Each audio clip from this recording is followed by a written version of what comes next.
Hello and welcome to Magical Travel Adventure. Today I have not just me, but I have fellow agents Hayley and Keeley here. And we are all here today to talk to you all about festivals that happen at Epcot in Disney Worlds. Say hi, ladies. Hi. We can't shut up when we're together, but for some reason in that 5 seconds, no one wanted to talk. It's the millennial calls. It's the millennial calls. Sometimes I have crazy long intros, but not today. So, anyways, we all work for this amazing agency called Carry On the Magic. And all our information is below. If you want to book with Keeley, if you want to book with Hayley, if you want to book with me, we can all help you with different things. But just for fun, Hayley, tell us a little bit about yourself. I live in North Carolina. I primarily focus on Disney and Universal trips for adults. So like your bachelorette, your bachelor parties, solo trips, but I also can do European adventures as well. Nice. Thank you. Keeley, you're up. I live in Baltimore, Maryland. Super fun. I'm right outside of DC.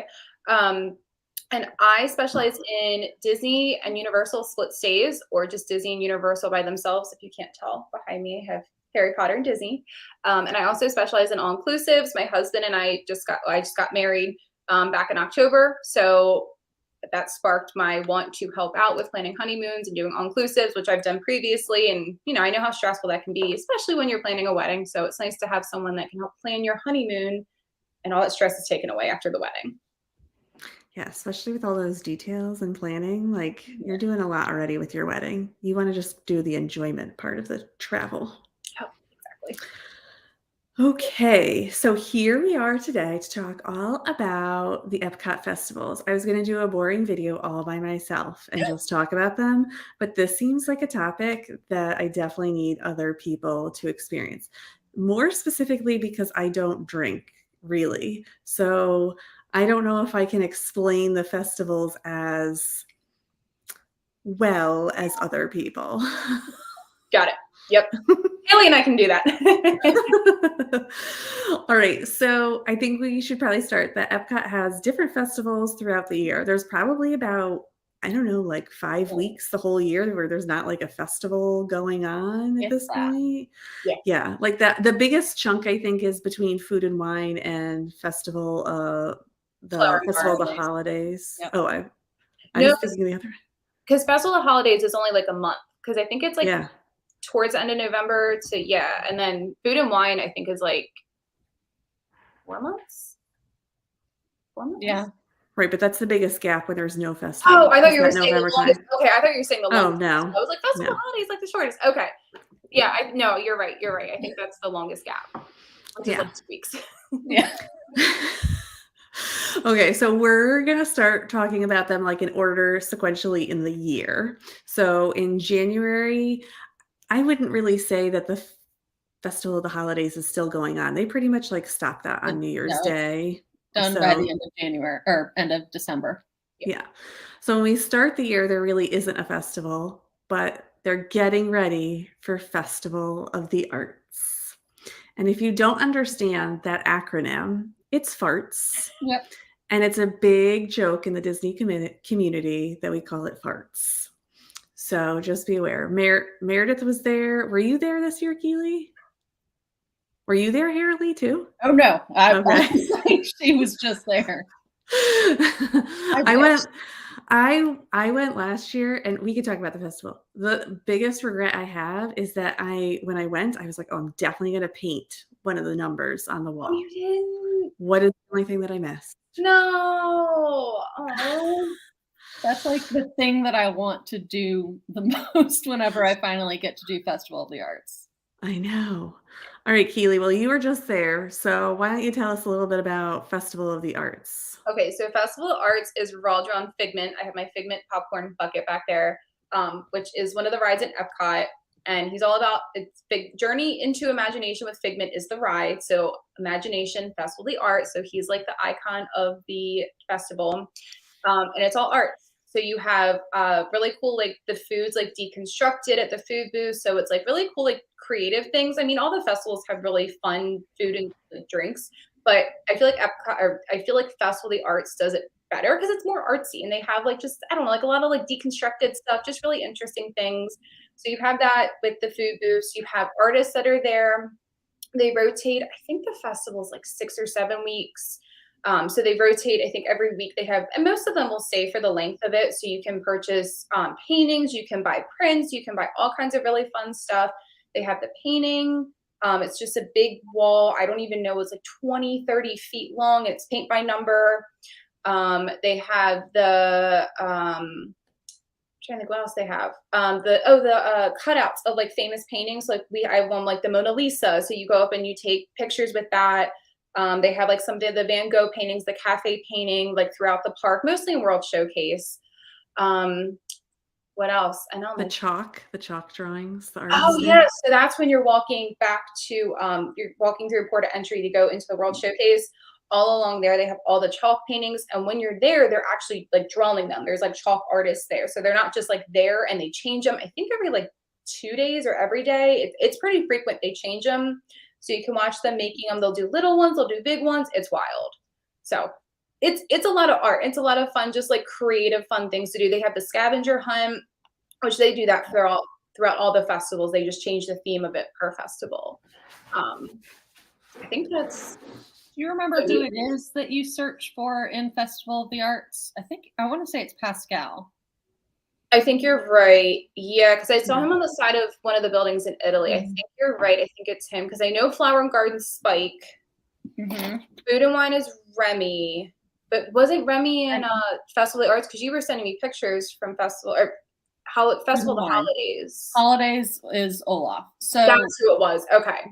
For people who don't know, they will also do little scavenger hunts where they will put they're probably like 3 feet tall and they just look tiny from far away. Miniatures of different characters throughout the parks and pavilions and World Showcase so that you can search for them. So like Keeley said, Pascal. And they give you a little card like this that you could go around. Yeah, and they do fun like extra scavenger hunts during the holidays. So there's the pumpkin pursuit during Halloween time. There's eggs during Easter time. Because I think that's starting up in the next week or 2. Mm-hmm. They're starting that.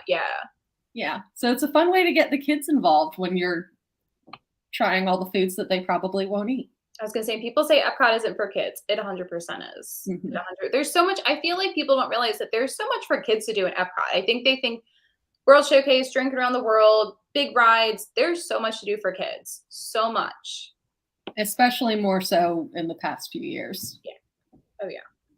And I think like my son just loves it because we don't need as much of a plan to go in there. So it's not like we're not racing to get to something.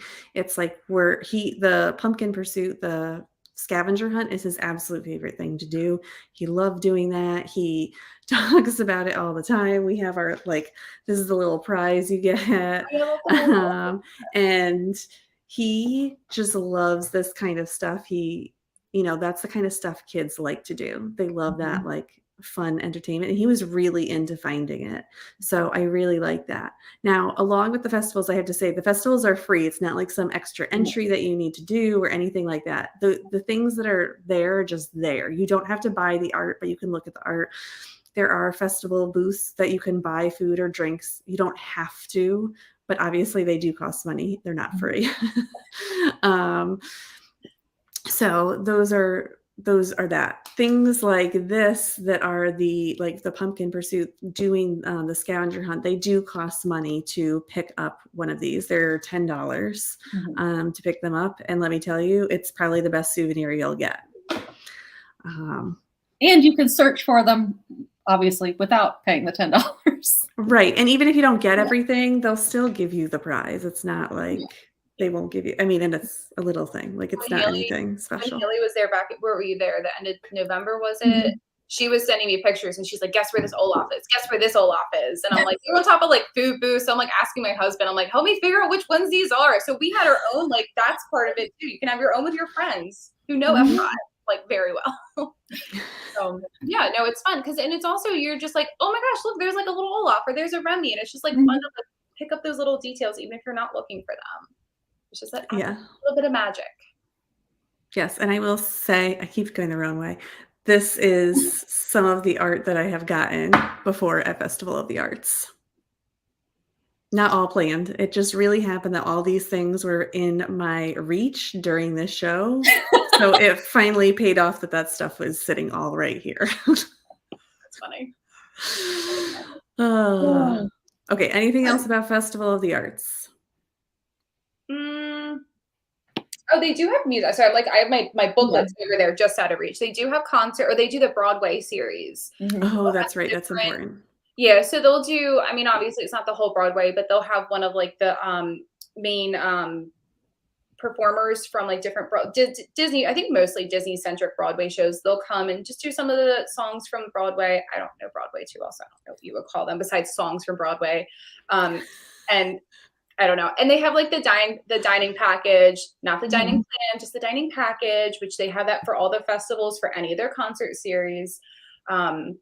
So that's another big thing. And I think they have it's not the cookie stroll, because the cookie stroll is Festival of the Holidays.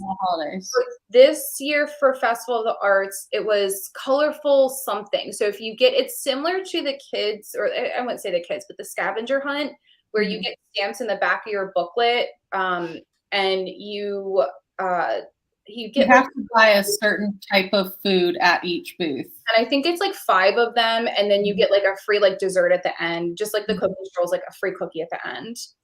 But it's in the booklets that you can get. I don't know if I have one in arm's reach. I might, but I know I'm like, it's over there. Oh wait, we do. Yay! It was in the top because I have like 10 of these. But they'll have it like in the back. So I got one of my booklets. I got something. So yeah, so it's really fun, and they have like, and these are really helpful too. You can get them at any of the food booths. They're free. And it shows you everything that all of that the different booths have. We do it as a checklist and say, hey, this is what we want to go get, and then we have it all kind of written down. I'm also a type A planner, so that's just how I am. But that's probably why I have this job. Probably why I have this job. And I will just say, for the dining packages, so back by the American Pavilion, there is a pavilion, an outdoor theater, right, where it's open air. So if it's like super downpouring rain, they're not always going to have the shows and things like that. But the performers are going to come, and there are people who have the dining package have guaranteed seating, and then you can also do the standby line. Obviously, more popular performers. This year they had like amazing performers. I had a bunch of my friends who went, and they would like show like clips of it, and I was like, oh my gosh, like that is like the best like concert, I think, series of all the festivals. So I really, really enjoyed that. I think that's a big thing to look at also. Okay, let's move on to Flower and Garden. Okay. This is like Hayley's thing, Flower and Garden. So Flower and Garden, again, it's similar to all the other festivals where it's got the food booths or kiosks around the world, but it also has these fun topiaries of different characters throughout the park. There's the food in the food booths it's got kind of more of a flowery theme to them. That sounds weird, but it's you got like the edible plants. Yeah, you got edible flowers. And where arts is kind of making food into art, this is making food out of things that you might not necessarily think of as food. Yeah, nature, exactly. And they've got a bunch of goodness. My brain stopped working for a second there. A bunch of like educational things in true Epcot form throughout the showcase. There's a butterfly pavilion. educational areas where you can learn about the plants and about the topiaries and how they made it. Yeah, it's pretty amazing to see those topiaries. I think specifically this year, they like really stepped it up. Like this year, wild. I can't wait to see that in person. Oh my gosh. And they work on those, like the second that the festival is down, they are working on new ones. Right. And we should say this festival is well, I don't know. This year it started March 1st, I think. And it's going to go till July 5th. Which it didn't used to be that long. I don't really know how they keep it all alive that long. Just know at the beginning and the very end, you're getting what you get because they're trying to get everything in bloom. And then at the end, it's Florida. It's like 100. They're trying to keep it alive. Yeah. Yeah, when we went last year, we missed Festival of the Arts. We were like the weird week right before. So clear missed Festival of the Arts, but we were there for the first 2 days of Flower Garden. But we saw them setting up even I want to say we were there about 2 or 3 days prior, and we saw them getting them in place. They weren't mapped out or anything. You couldn't tell where everything was going to go, but we saw the Beauty and the Beast one's my favorite. Back in the France Pavilion, that was already up and ready to go, and there was a few others that were sprinkled out. So they do set them up a little bit before the festival. So if you think you're going to miss it, you might miss the food booths and all that, but you'll see some of the topiaries if you go in a weird week between the off week where there's no festival in Epcot. One of the weird weeks. Yeah, I think this is probably the most excited I've been about Flower and Garden in a while. I feel like they really have some more stuff. And I don't know. I don't know if it just it feels like the first year that it's really all the way come back. The butterfly encounter is really cool. I don't even know how to explain it, but you have to go through netting in order to get in, but it's outside. And the butterfly, they have all these beautiful flowers and butterflies flying around. They have people inside helping you explain and talk to you about it. And it's just a really, really cool experience. Magical, one might say. One might, yes. And I think this is kind of nice. I mean, I think they're doing better that the whole festival isn't also only in World Showcase. This is in all of Epcot. You want to go everywhere in Epcot to see all this because there's a lot of cool topiaries. They're all around, starting all the way in the front of the park, all the way to the end of the park. The butterfly encounter is over by Living with the Land-ish, sort of. I don't even remember. Yeah, it's if you're looking at the pavilion, it's off to the left of it. Left. Yeah. So it's cool. What, Keeley, do you have any other comments about this? Oh yeah, you have lots. I have comments about everything, Lauren. I know, I'm trying to think now. I think that's mostly it. Yeah, I mean, what Hayley said about the food, it's definitely more flowery and I think they have more vegan and vegetarian options in general around Disney, but I think at this festival they usually have a little bit more. I know the Impossible Burger, I think that's at Food and Wine. Yeah, but they have some Impossible stuff at this festival. And I think it might be the same one that's been at Food and Wine. I'm trying to remember now. I don't know. It's my favorite. I got it one time. I got that 6 times in one Disney trip because it was so good. But they have that kind of fun, environmentally friendly, eco-friendly kind of stuff, and definitely concentrating a little bit more on the environment, which is, it's nature. Yeah. Mother Earth. Yeah. But it's fun and it's cute. And it's I think it's a great spot for pictures too. If you're into taking a lot of pictures for Instagram or any of that. Pictures. Yeah. And it's also the starting of spring for all of us that are not in Florida, and it's cold and gross right now, which is pretty much all 3 of us. Hayley's iffy, but Laura and I are not doing it. She's iffy. I'm I got snow today. She's oh, I'm outside. It's 70. Well, we got snow yesterday. Oh yeah. Not enough of a stick, but I don't know what this is coming in tomorrow, but we've got a nice mix of I think the snow washed away some of the pollen yesterday. North Carolina's lovely. Oh, geez. So yeah, you go to Florida and you get that nice break from this to just warm and spring and happy and sun. And it's just a fun, happy festival. They all are, but this one I think specifically is just a fun I agree. Maybe we should talk about, so there are a lot of food booths around, but not a lot of places to sit or even place your food. They are getting better about that. The trash cans will forever be the best tables, Hayley. No, the trash cans. They are starting to put a lot more standing tables up, and I think that might be one of, this sounds a little bad, that might be one of the good things to come out of the pandemic for Disney, is that they needed to have that thought. If they wanted to still have these festivals, they needed to have places for people to eat separately from each other and in a clean, non-trash can table.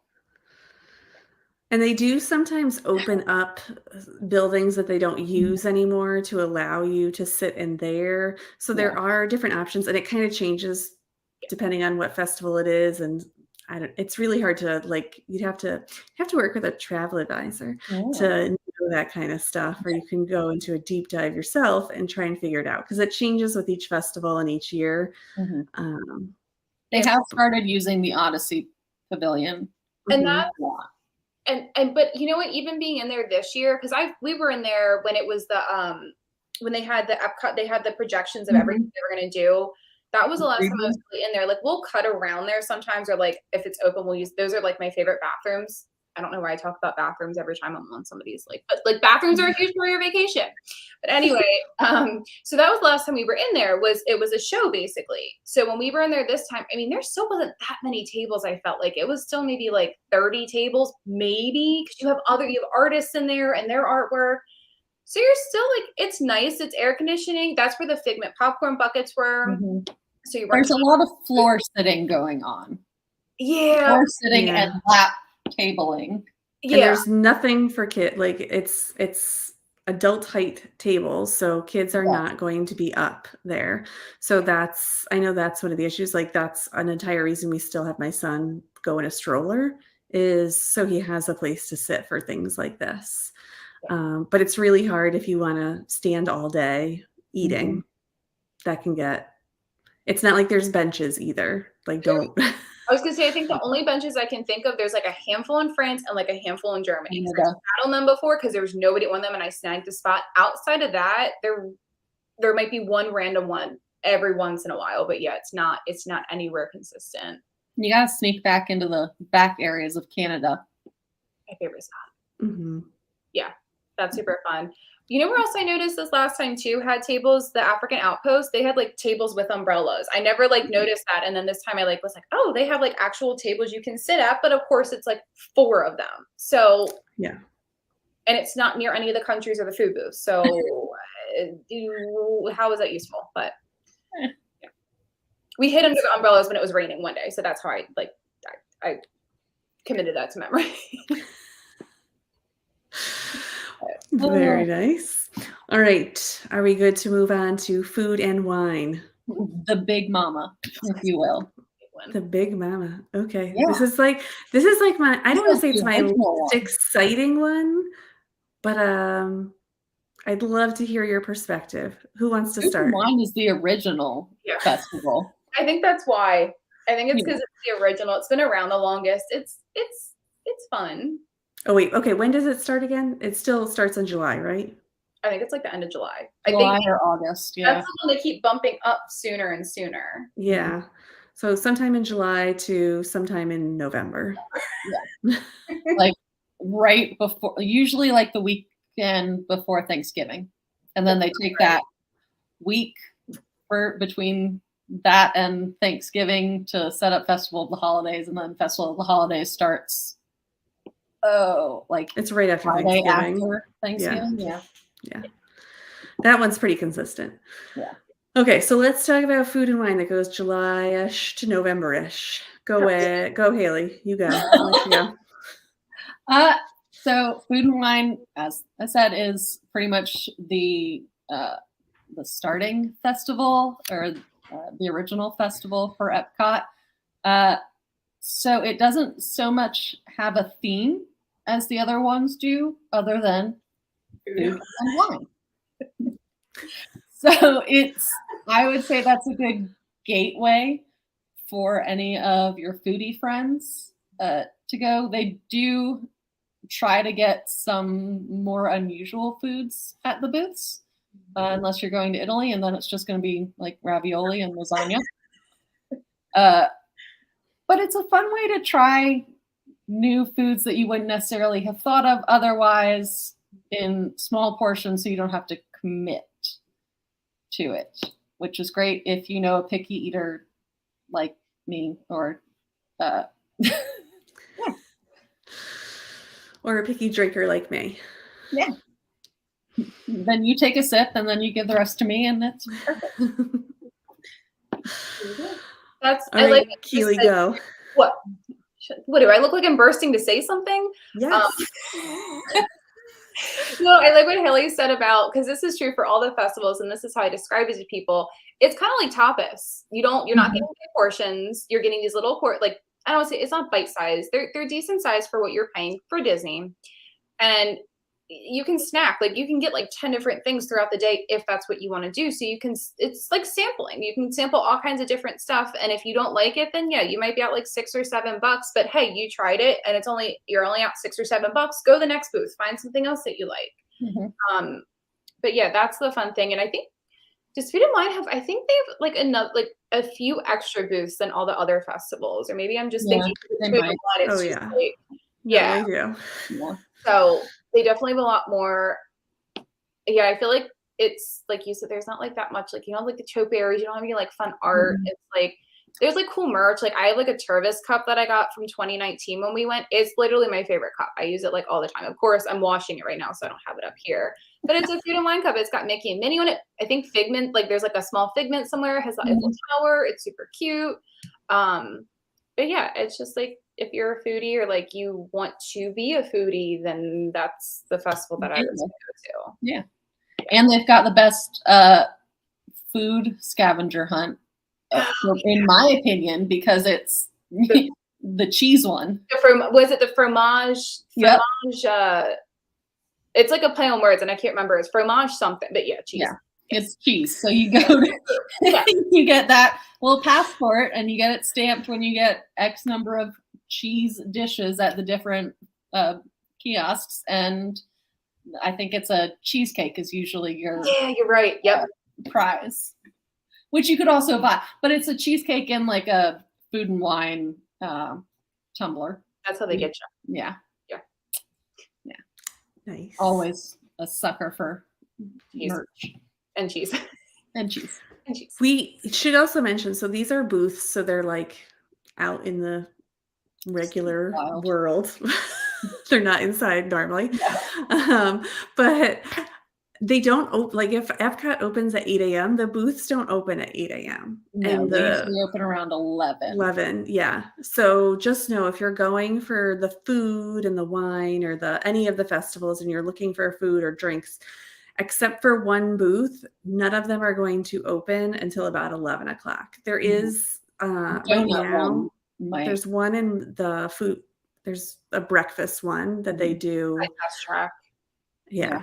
That one, because it's French caught right now. Yeah. But that's about it. And it will only do breakfast then, of course. You know, trying to fit in.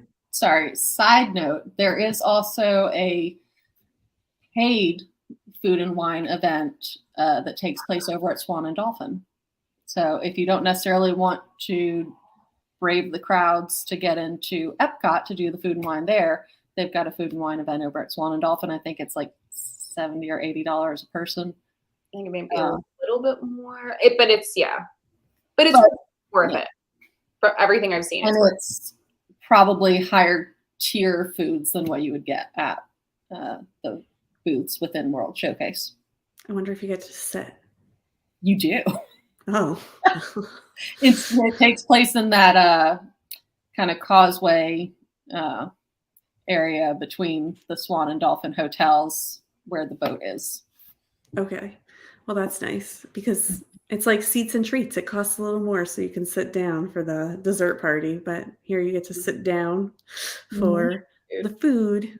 Yeah. All right, let's go on to the last one. Festival of the Holidays. Guess what it's about? not the holidays. It's really holiday. We like to say holidays, but I'm going to say They it's probably do. about one holiday. It's Yeah. very Christmas themed or Christmas leaning, but they do have a Hanukkah booth. They do have a Kwanzaa area. I want to say they've got a Kwanzaa singer or storyteller. And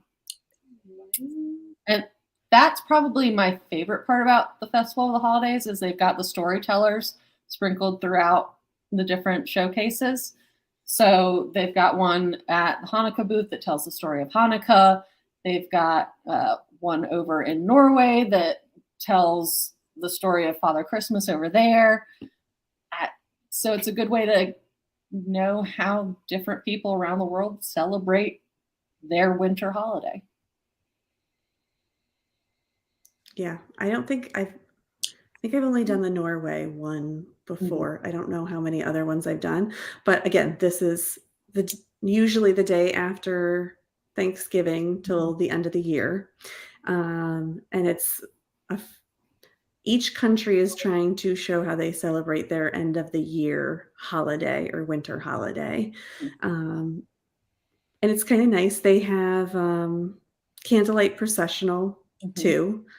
So this is typically a ticketed event. Has anyone ever I've never heard of anyone doing standby. You did standby? You both did standby? Oh my I God. saw Jodie Benson by pure coincidence. And my best friend is obsessed with Little Mermaid. So yeah, so when we were there sorry, Hayley, I totally took this away from you. I'll let you talk in a second.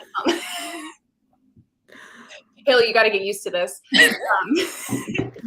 So soft launch. Just follow Hayley on Instagram and you'll know what that's about in a minute. But anyway, so we were there in December of 2021. We just went for a short trip. It was a spur of the moment, over the summertime. I texted my friends before I became a travel agent. So I knew about this stuff, but it wasn't the forefront of my mind.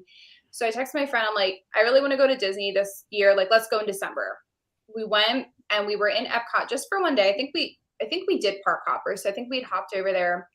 And I saw that the speaker that night was Jodie Benson. I'm like, no way. My best friend loves Little Mermaid. You think this is wild? Oh my gosh. No, she probably has tens of thousands of dollars of Little Mermaid stuff in her house. So we just we didn't sit, but we stood in the back. And that's what I was going to say this earlier too. You can just kind of walk up and stand in the, just in the America Pavilion and watch it. You're not up. So it's not that great, but if you just want to experience it, the nice thing with that is after about 5 minutes, I'm like, all right, this was cool. We're going to go do rides. We're going to go. Yeah. And we just left. And it wasn't we weren't interrupting anybody. We didn't have to worry. We didn't pay for the dining package. We didn't have to worry about, did we waste money? We just got to see it and then got to leave when we were done. Cause it does get kind of long. And they do, is it 2 or 3? I know it's 2. Do they sometimes do 2? I'm trying to remember because I had clients do it I got them Christmas Eve ones for a dining package for Christmas Eve at the Cellier. I think we booked them at. It was Marie Osmond, I think was the speaker that night. So I'm like, that's pretty cool. But they thought it was worth it because they got a really nice meal on Christmas Eve. They got to sit down and then they got to go and have a little bit of Christmas while they're in Disney. So it's really fun. Go ahead, Hayley. What's I gonna say? Well, you said you've done it too, so share your experience. No, I thought Lauren was gonna ask if we had done the dining package for Candlelight, which I have. Oh, you have? Let's talk about your dining package, yeah. Yeah, tell us about that. What's that like? So the dining package, you can choose either lunch or dinner at a select amount of restaurants within Epcot, and it's X amount of dollars for kids and or adults. So I think there's a range of prices and a range of types of foods. Bless you. Quick on the mute. So you can go and have your meal. We went to Garden Grill for dinner. So we got to experience the fun rotating restaurant. And then you have a timing associated with your dining package for when you go back to get your seat for Candlelight. Did you feel like you had to wait in line even though you had the dining package?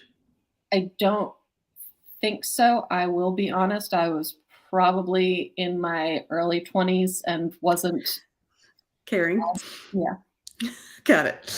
We That's didn't fine. start our I got to houses do the back then. rotating restaurant, and my dad got to see Candlelight, so that was exciting. I want to say it was Neil Patrick Harris too.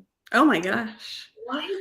So, okay, so Candlelight Procession is a famous person telling the Christmas story while local chorus choir singers. people are singing Christmas music along. Do they do It's do kind of other holidays? interspersed.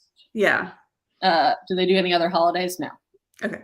No. So it's really big on the Christmas. Yeah, it's the narrator does the introduction, the choral people come in and stand up, they sing a song, narrator talks, song, and so on and so forth. It's really cool to see local choir groups come. I've known a lot of people, their kids have been in it, and it's like the highlight of like their entire life to do this, for their choir to do it. People change their whole plans just to see certain narrators. Neil Patrick Harris is definitely one of them. One of the big ones, yeah. I want to say that Oprah did it once. Maybe I am wrong, but I feel like someone of that caliber, like where I was like, oh my gosh, how are they ever going to do this with security? Like it would be like, so, but yeah, I mean, it's really nice. It can definitely put you in the holiday spirit. Besides that, of course, like the park is decorated also. Very decorated. Yes, definitely a fun time to go if you can. And Keeley was mentioning it before, but there is the cookie stroll that happens. I'm just trying to think if there's anything else special. Are there really a lot of food booths? I don't think I've ever noticed. I mean, it's the same amount of food booths as. I just don't think I've ever eaten from the food. Like I don't know. I don't know if it has an interest to me. And I'm like trying to think now because when we were there, because I'm like, obviously because it's mostly festivals. When we go to Epcot, I don't eat at the restaurants at Epcot. I don't do the quick serve. I am like food booth. But we did do Space 220 this last trip, which I'm sad about because it was I don't know if you can hear my dog barking. Sorry. No, it was cool to do Space 220, but I was kind of sad because we were full from that. So like the whole rest of the day, it was like, well, I want to get food, but I can't because I'm full, and we had a Guardians of the Galaxy, and it was just like frustrating. But yeah, I like all the food booths, and I think when we went to do Festival of the Holidays, I think we just mostly stuck to food booths. I think there was enough for like the day and a half we were there just to do the food booths. And again, it's cool because it's more like, it feels like a little bit more like you're immersed in like the different cultures and the different like countries and all that, because they're, as Hayley said, they're talking about like their winter holidays. So it feels a little more authentic because you think of like holidays, you think of like what traditional foods do you eat? So it feels a little bit more like you're getting to experience a little bit more of different foods than you normally would. Yeah. And I am being told that we did wait in line for Candlelight. I knew your dad was watching. Okay. All right. Yeah. Even if you have tickets sometime, if you have the dining package, you're going to probably wait in line. But you'll get a good seat. You'll get a good seat. Yep. Yeah. Yeah. All right. Do you want to like leave with your top festival tip? Did I stump you? Keeley? I got one. I have one. I have one. It's a general one, Okay. So my general one, and we did this last time and it was worth it. So my favorite festival is now Festival of the Arts. Like I really like Flower and Garden Festival of the Arts. I just love Figment. So like I really like that. It's just my favorite. So this trip we were trying to decide because, as a travel agent, you're your own worst client. You know too much and you want to do too much. I know you're going through that right now, Lauren, with your April trip. Because you want to get everything done. We were back and forth if we wanted to do 4 days of park hopper or 5-day base ticket. And we settled on the 5-day base ticket because we were like, we were going for the festival. Like, that's not the sole reason, but that was a big reason why we were going. So what we did was we did our first day there, we did Epcot. Our last day there, we did Epcot. So we kind of got to experience different days of the festival, and we got to spend a full day there. So we could go and try, food the one day. And if there was a favorite, we knew Friday we could go back and have it again. Or if we didn't have a favorite, okay, let's find our favorite on Friday. So I think if there's a festival you're really interested in and you are a food person and you want to do the activities, I suggest doing 2 days at Epcot. If you have a base day ticket, if you have a hopper, I suggest hopping over as much as you possibly can during the festival if you really like it. And just spend as much time there because it's going to be different the next year. You want to experience what it is that year while you're there. So I think that's like my biggest general tip. And I would say either pre-look up the menus or get one of those passports that Keeley showed earlier. You can get those at, oh goodness, most any of the booths or like Connections, I think has them. Yeah. But you can easily find them online beforehand. And that way you can kind of look beforehand and say, okay, these are the foods that I really want to try. These are the ones that I'm okay about. These are the ones that I could miss. And that way you're not just kind of playing it up, loosey-goosey, and then you get full by the time you get to a booth that you're like, oh my God, I really wish that I could eat that. But if I eat food right now, I'm going to throw up all over the place. So I'd say at least if you don't want to Google it beforehand and be the type A planning personality that we are, at least pick up one of the passports and flip through it before you get going so you can make sure that you don't miss something that you'd really like to try. Yeah, and I think my tip kind of tags along with that is I actually don't recommend going the first couple days of the festival. I never recommend my clients go the first day of a festival unless you want people knocking into you with their cameras because the bloggers, the YouTubers, the if you want media, to go. Yeah, they are just there taking pictures and video. And I promise you, they are trying every single food booth. They are taking all the pictures. They're going to show you where it is on the map. And it makes your life so much easier. And it's less crowded. I would say the fourth or fifth day of any festival is probably the best day to go because the YouTubers, they're all gone. They're all done. They've gotten all their content. They've shown off how much they can put in their stomachs. And you're all set. It also gives the people who are working at the festival booths, okay, they worked out some of the kinks. If their booth gets really popular, they can't handle it and they have to close down early some days because they don't have enough food, or the thing that everyone wants, they're out of so early because they were like, heck, I didn't know that everyone was going to want this. Or this, if something blows up on the internet, we have to be careful because then you can't get it. Like the popcorn bucket in the back. Not food, but yes. Okay, let's not talk about that. Yeah. So Disney people are fine waiting in line forever for things. So if you can wait a few days, that is always my biggest suggestion. And try not to go the last day because sometimes everything is not available the last couple of days. Yeah. And I think we would all agree if you're going for the festival, if you can stay Beach Club, Yacht Club, Boardwalk, that's where you want to stay. Those are the places that you're going to want to stay. Swan and Dolphin too would be good. But those, they're right there. You can walk. You can walk there. And it's maybe a 10-minute walk, if that. Yeah. That's another fun thing too. We did this on we've done it on previous trips, but we'll go, if we get done with the festival early, again, we did 2 days there. So the second day we were like, all right, by 4 o'clock, we've kind of done everything. We walked over to the boardwalk, and I think we went to Abracadabra. It was either the first day or second day, but we knew we had time. So we went over, we did Abracadabra. We just walked through the resorts over there. I'm trying to think. We rode the Skyliner just for fun because it's right there.